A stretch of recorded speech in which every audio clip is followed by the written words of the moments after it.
Hey, before I start, I just really want to thank Dr. Miller and the whole staff at EP True for putting this event together. What an amazing day. Let's give them a round of applause. I mean, the speaker lineup is just amazing. So I feel honored to be a part of it. And I'd say next to a lot of these people, any Seinfeld fans in the house from back in the day, I kind of feel like George Costanza when he comes out of the cold water next to a lot of these speakers we had, especially Melissa. What a hard act to follow. That was great. So what I'm going to be talking about today is cholesterol and some of the emerging understanding and science we have. I think when we start, though, I really want to focus on really what the whole point of this is. It's just to have a conversation to get people to think. So whenever I'm blessed enough to be in front of a person or many people, we really want to achieve those educate, empower, equip. And educate is great. I mean, hopefully we get a ton of information that we can take into our lives and use, and that's what today is about, is becoming educated, opening your minds, maybe challenging some of your paradigms and some of your beliefs, which is good. Hopefully today you were inspired and empowered. I know that last talk was inspiring and getting you excited to potentially go home and make a change, or maybe even just think about making a change. But at the end of the day, I feel like the equip side of things is the most important. So it's wonderful to get a bunch of information. You can't really make an informed decision without it. It's really great to be empowered and inspired, but unless you have real world tools to take action, none of that really matters. So action, by its very meaning, means applying some of the information that you've got today. So just keep that in mind as we go through. This is a big topic. I better get my clicker here. Cholesterol. How many people here know somebody with cholesterol issues? Yeah, pretty much everybody, except for maybe some of the kids, just because they don't know. Cholesterol is a big deal. It's been around for a long time. Cholesterol is usually associated with heart disease, which is statistically the #1 killer in the United States. So the majority of people who die every year in the United States die from heart disease. How many of you link in your mind cholesterol with heart disease? Right, most of us do. That's the paradigm that's been around since the 60s. So I'm going to kind of approach the initial story of cholesterol just to give us kind of an understanding through the lens of Time magazine covers. So we'll go to this. First, I guess we should start with a disclaimer quickly. This is important. I don't want to take up too much time. You know, we're going to talk about health. We're going to talk about what health means to the general population. We're going to be testing some of the current beliefs and some of the things you might even be told. So just let that be known. I'm a doctor. I deal with people all the time with health issues. I'm not your doctor. So this information is for information, right? You can go home and you should talk it over. So it's important to note that. But now let's get to the Time magazine covers and cholesterol. So the one up here, 1961, cover of Time magazine. Ancel Keys, the guy who came up with the lipid hypothesis. What do you think that was about? Any ideas? Anybody want to shout it out from the crowd? Absolutely. Fat and dietary cholesterol are bad. What do you think that his information started? The low-fat diet, right? That was the start of it, Ancel Keys. At the same time, even back in the 60s, there was competing information that totally debunked a lot of the things that Ancel Keys talked about, but Ancel Keys was a pretty good marketer, and he was the guy who got his message out, and it became held. So 1961, the start of the low-fat diet. Cholesterol will kill you if you eat it. Saturated fat is terrible. Stay away from those things. Take them out of your diet and prevent heart disease was the idea. So then we move forward to 1984. What does that look like? Eggs are bad. Cholesterol is bad. Don't eat an egg, you'll die, right? We all, if you're, I'm 40, I guess, so if you're my age or older, for sure that's been part of your life. You know, that was a Time magazine, or they were just perpetuating that lipid hypothesis. Okay, so that's not too surprising. We all kind of grew up with this. Stay away from bad fat, but things like pasta and bagels were good, which we're gonna get to. Then we go to 1999. What does that look like? The science started coming out. Oh, wait a second. Dietary cholesterol isn't so bad. And basically, what they started finding, especially on the dietary cholesterol side, it was obvious even in 1999 that the dietary part of cholesterol you actually ingest has like absolutely zero impact on your body's cholesterol. That's kind of the science at that time. So if you eat cholesterol, it really has nothing to do with your blood cholesterol levels because your liver produces that. And if you eat a whole bunch, your body just downregulates. So they started figuring that out in 1999. And then finally, 2014.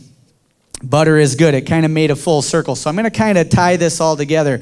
The lipid hypothesis decided that saturated fat was the problem and cholesterol was the problem. So that spurned the whole market. So a lot of people vilify the food industry, you know, saying they're evil and all of that. But basically the food industry, a lot of what they did adapted to the science back in the 1960s. So that's where things like margarine came to be, right?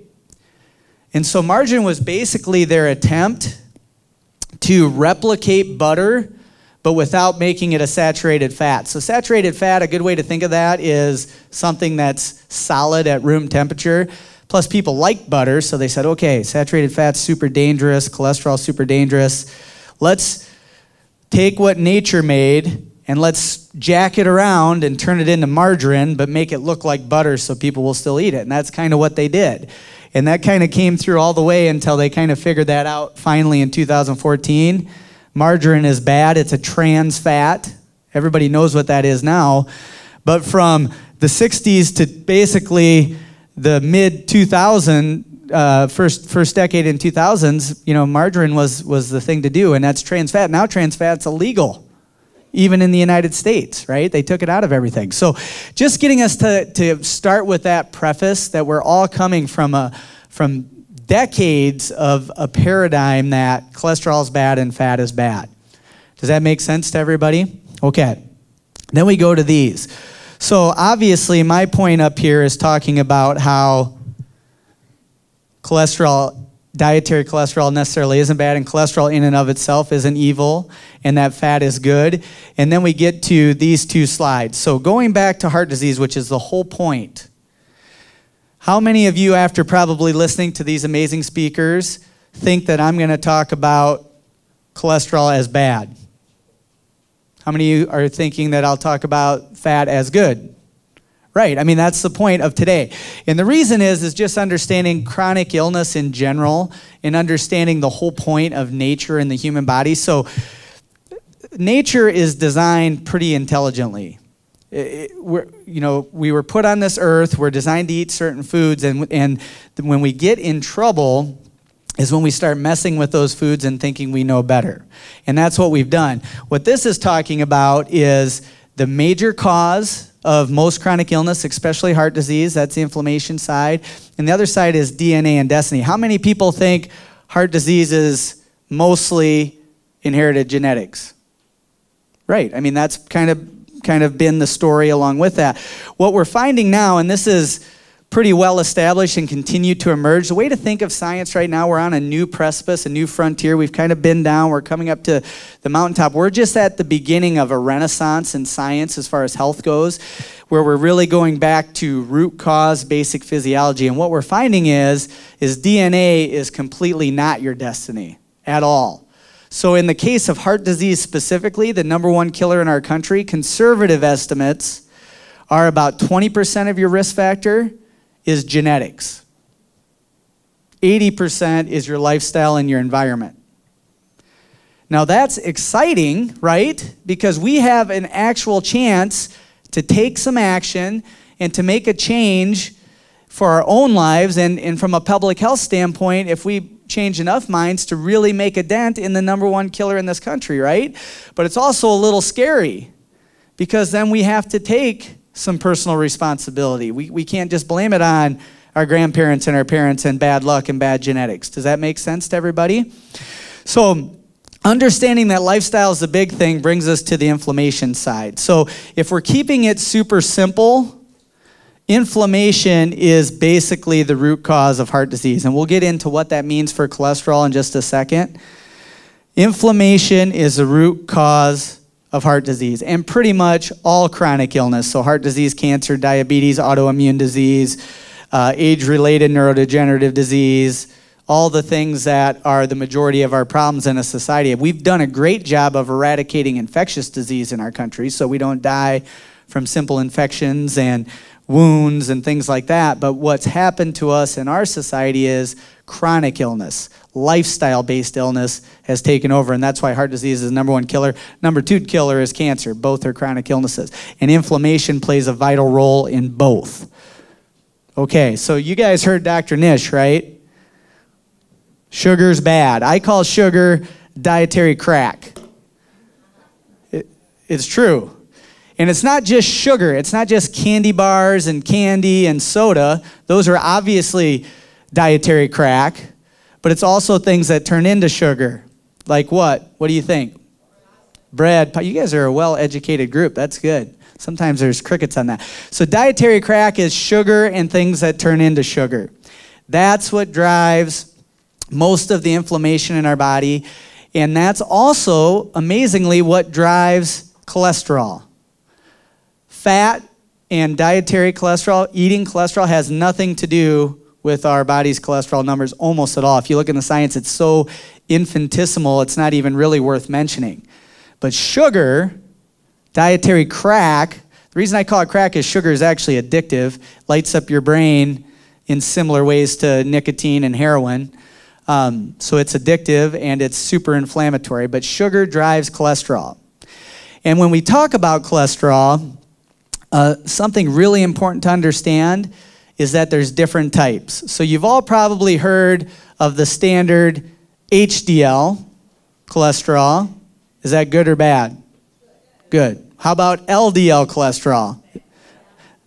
It's kind of bad. So here's the thing. This is where it gets interesting with the science. And this science is actually 10 or 15 years old, but it's finally starting to come around in the mainstream. So LDL, first of all, LDL stands for low density lipoprotein. Do you hear the word fat or cholesterol in there at all? No, so it's actually a protein, but what it is, it's a bus for cholesterol. So it transports cholesterol. So LDL we vilified as being bad, and we think that that's bad if we do our blood work.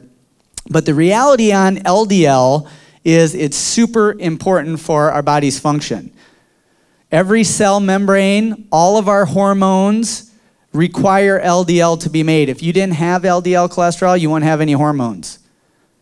You'd be super low T. You'd be very estrogen deficient. You'd be miserable. Your body would fall apart. Every cell membrane in our body, we're made of trillions of cells, and every hormone is made of LDL cholesterol. Okay, so we need LDL. Where we get interesting with LDL is there's different types. So there's LDL and there's a thing called VLDL. So LDL stands for low density lipoprotein. VLDL stands for very low density lipoprotein. And the way to think of it is, this is pretty complex. I'm going to try to make it simple. So LDL, regular LDL, healthy LDL, the kind that our body uses to transport antioxidants, to make vitamin D, to heal our gut lining, to make cells, to help our immune system, to decrease inflammation, to make hormones. That's LDL. That's big, fluffy LDL. Think of it like a beach ball. It's buoyant, it's light, it's full of fats, all on this protein. It's full of cholesterol, and it's full of antioxidants. And the reason antioxidants are important, another major cause of the dangerous inflammation in our body is a thing called oxidative stress, which is basically free radicals attacking our body, and that's what antioxidants' job is to neutralize free radicals. So when you have a big beach ball LDL, it's full of antioxidants, it's full of healthy LDL, and it's full of healthy fats. And that goes through our body, healing cells, giving healthy fat to heal damaged cells, making hormones, all of those things. So if we have a healthy body and we don't have a lot of cellular damage, those LDLs are just cruising around, enjoying life, and they're getting recycled and pushed out by our liver.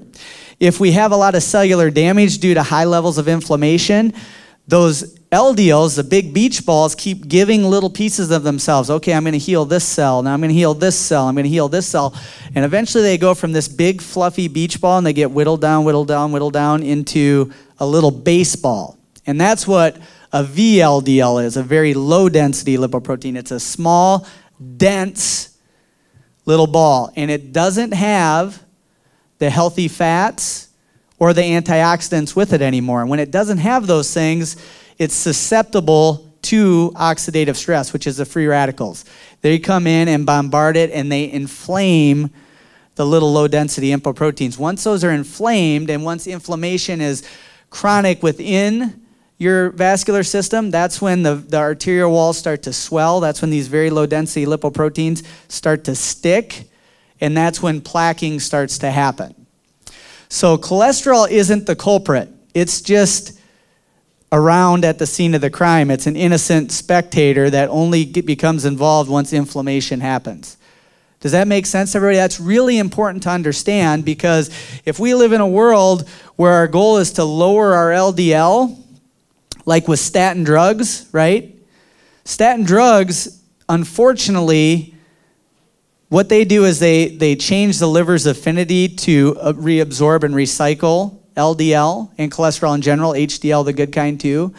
So, but what it does, it's good at knocking down the number of beach balls, but the baseballs get through. Statins don't really impact baseballs that much. They don't impact the very low density lipoprotein. So we live in a world where we don't talk about lifestyle. We blame fat, which we need fat. We blame cholesterol, which cholesterol is a necessary part of just living and thriving.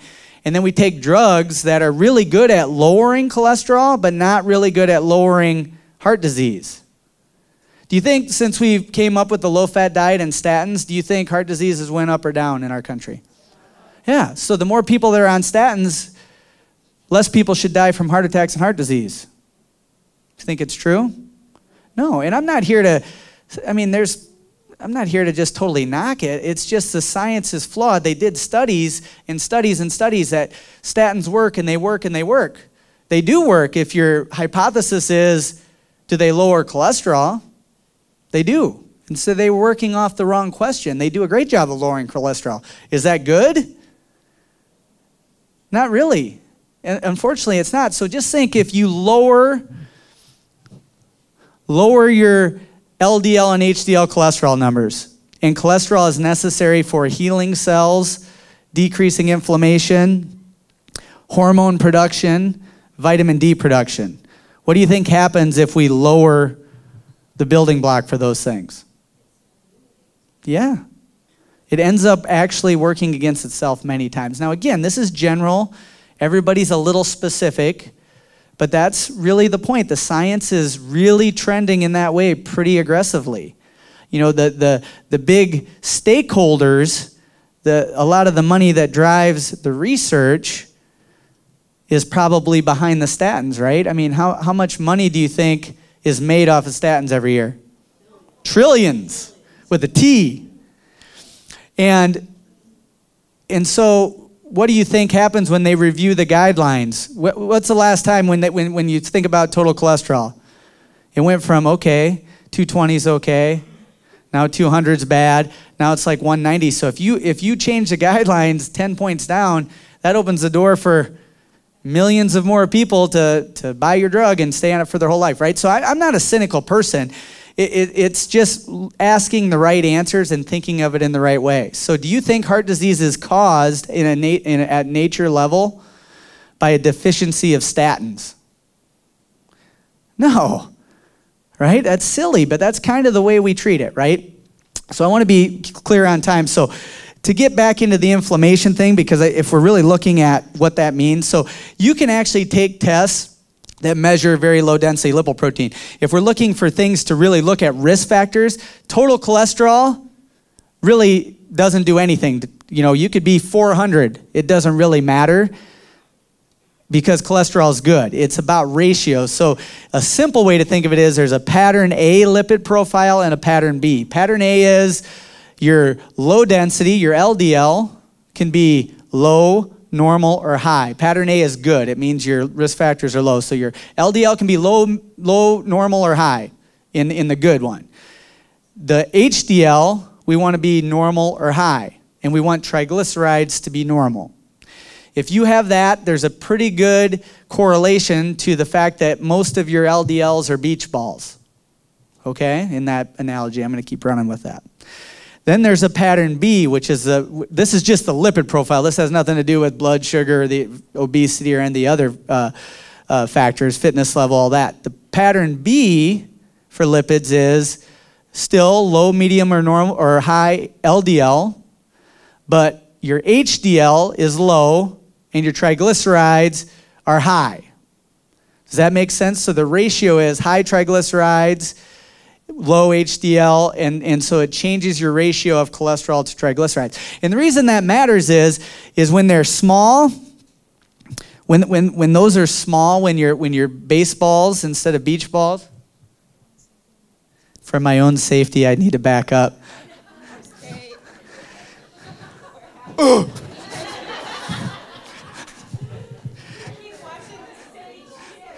It's just like my wife. Unbelievable. It could happen. Thank you. So the point is, those are the patterns, and there is ways to test for very low density, very high density, but sorry. Yeah. It's just I like living on the edge. I can't help it. So back to this. So that stuff matters, but really when we think about taking action, you know, it's great to do measurements. It's great to assess, but I was just speaking with Dr. Nish. That guy, I don't know if he's here, but that dude is one smart guy, and I just have so much respect for what he's doing. Understanding it all comes back to simple lifestyle. It all comes back to like common sense nature, like living our life in a way. So if we want to affect heart disease risk, we want to live in a way that decreases what, do you think? Yeah, right. Inflammation is the cause. So the big three things in inflammation, I already talked about one, dietary crack that we ingest. So we want to limit how much crack we do, dietary crack, and probably regular crack. We want to lower oxidative stress, which is helping raise antioxidant capacity in our body, which is things like glutathione. We don't have time to get into that. Eating antioxidant-rich foods, things like that. And the big third when it comes to inflammation and heart disease and cholesterol is our gut. How many of you have heard the term leaky gut? So real quick, leaky gut is when the mucous membrane that lines our gut becomes depleted and disrupted, and it allows the small little barrier that keeps the inside of our gut from our bloodstream to be tested, and little tiny holes can arise to where there's an interaction. So what happens with that is you have bacteria in your gut, trillions of them, more than human cells, and you have immune cells outside of your gut. What does your immune system generally do to bacteria? Yeah, and guess what? Our gut actually has about 70% of the immune cells in our entire body, but they're kept apart by this little mucous membrane. But if you eat the standard American diet, SAD, you live in a world that's stressed, which we all live in Western culture, so there's stress, right? We're surrounded by environmental toxins. We eat preservatives. We drink alcohol. We take ibuprofen. We do the things that we do in Western culture, just living life. We disrupt that gut lining. So what happens is the immune cells on this side of the gut barrier and the bacteria cells on this side of the gut barrier interact, and what do you think happens? Immune cells kill or attack those, and it creates, the immune system is our inflammation system in our body. But when you kill bacteria cells, they release a thing called endotoxins, and they become fragmented, dead bacteria cells floating around. And so the endotoxins then can come into our system, and there's actually binders on cholesterol for endotoxins. And there's bacterial fragments that come through and are called lipopolysaccharides, and they can bind to the protein in the cholesterol. So what that means is your beach ball all of a sudden just doesn't have cholesterol, fat, and antioxidants. Now all of a sudden it has endotoxins, and it has bacterial fragments. And so then it's floating around through your bloodstream, and what do you think your immune system does then? It says, oh my gosh, there's an endotoxin or there's a bacterial fragment. There must be bacteria in our blood. It goes back into evolution to prevent things like sepsis and blood infections. Your immune system just senses there's that in your system attached to the cholesterol. So all of a sudden your immune system starts attacking your cholesterol. That creates massive inflammation. It creates beach balls to become baseballs.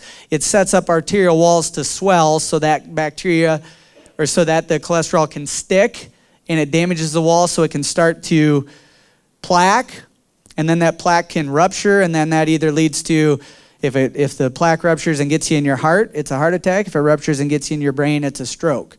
That's basically the idea of heart disease. So we got dietary crack, which raises inflammation at all levels. We have oxidative stress, which is free radicals attacking those.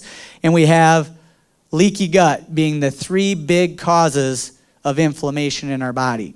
Okay? Does that make sense? And that's important to note. That's what drives heart disease. You can eat eggs all day, every day.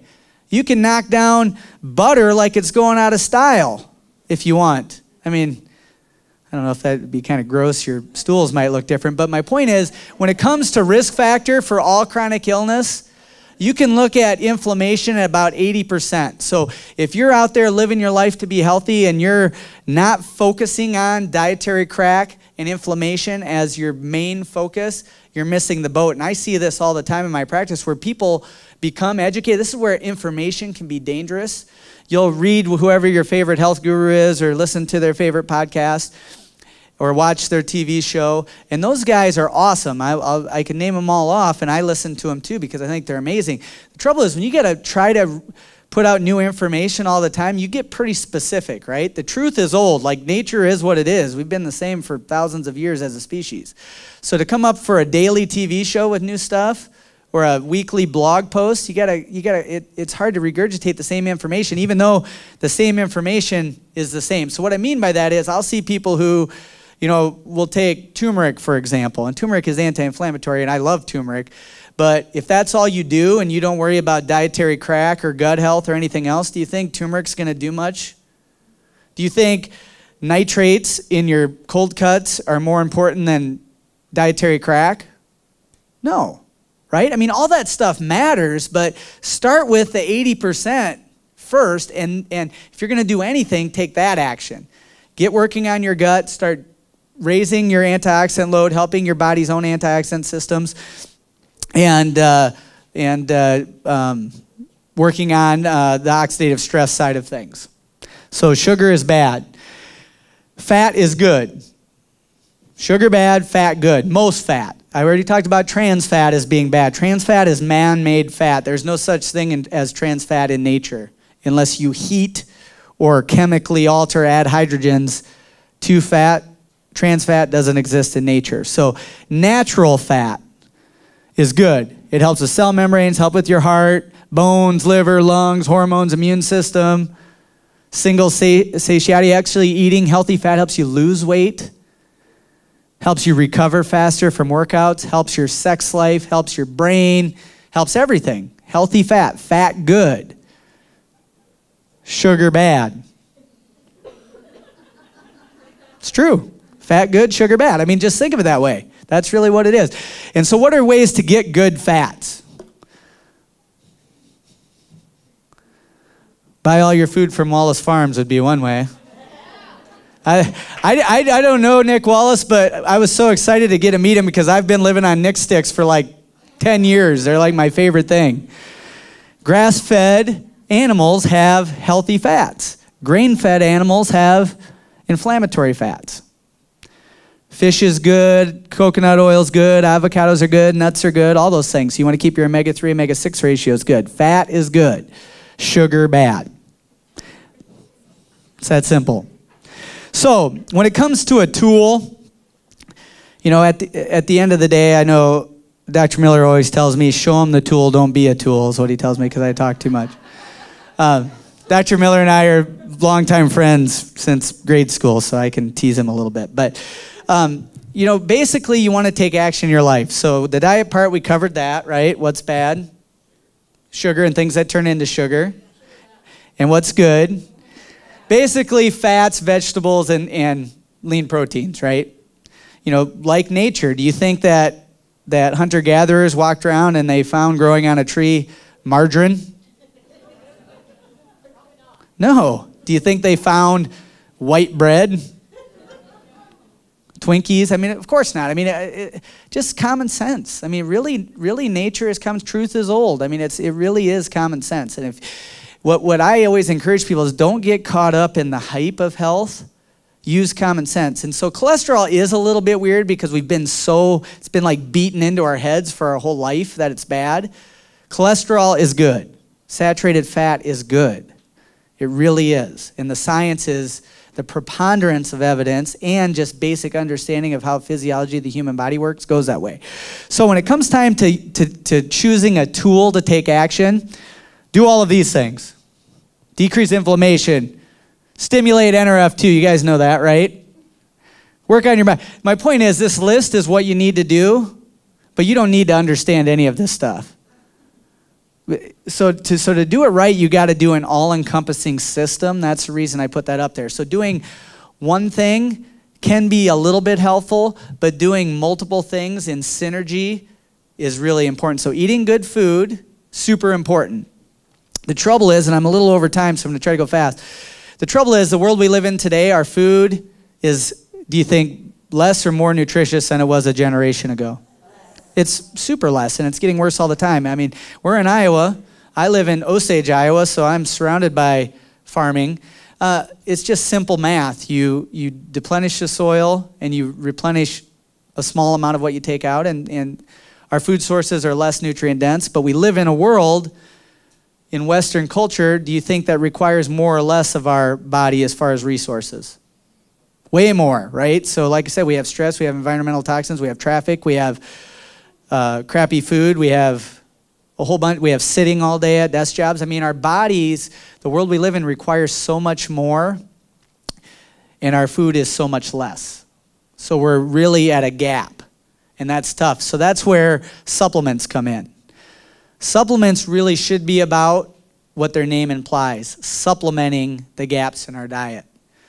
And if you don't start with food, supplements really don't matter. So you can't eat Twinkies and drink Jack Daniels all day and take a few supplements and you're good, right? It just doesn't work that way. I'm all for Twinkies and Jack Daniels, especially if you soak the Twinkie with Jack Daniels and eat it, that's good.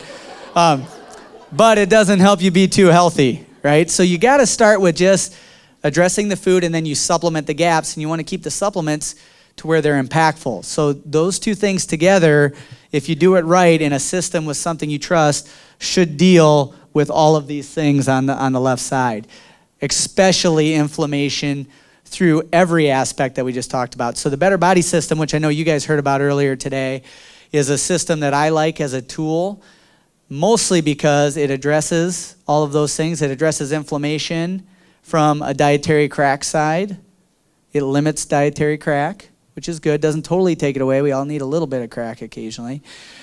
Dietary crack, not real crack.